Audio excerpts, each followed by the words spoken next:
खाना खाने से लेकर आखिर तक की प्रक्रिया पर बात करेंगे। जब हम खाना खाते हैं तो पाचन प्रक्रिया की शुरुआत मुंह से होती है। मुंह यानी ओरल कैविटी। जैसे ही खाना मुंह में जाता है, दांत उसे चबाकर छोटे छोटे टुकड़ों में तोड़ते हैं। फिर लार यानी सैलिवा में एंजाइम होते हैं जो स्टार्च कार्बोहाइड्रेट को तोड़ना शुरू करता है। ये केमिकल डाइजेशन होता है। फिर नंबर आता है टंग यानी जीभ का, जो खाने को लार के साथ मिलाती है और निगलने में मदद करती है।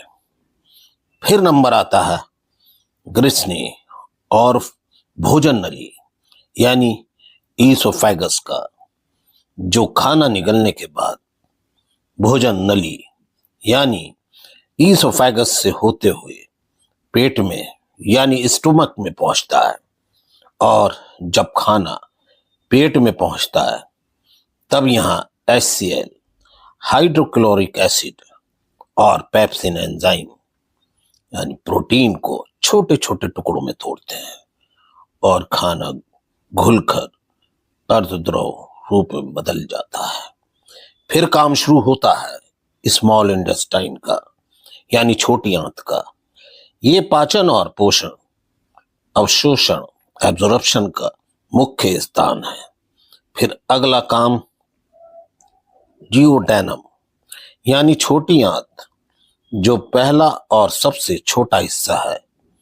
ये पैनक्रियास से पाचक रस यानी एंजाइम और लीवर से आने वाली बाइल मिलती है।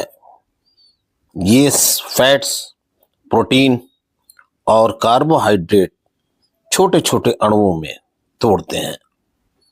अगला नंबर आता है जेजुनम और इलियम का। इसमें पहले एक बात समझते हैं। छोटी आंत 3 हिस्सों में बटी होती है। नंबर 1 जियोडेनम, जो पहला हिस्सा होता है।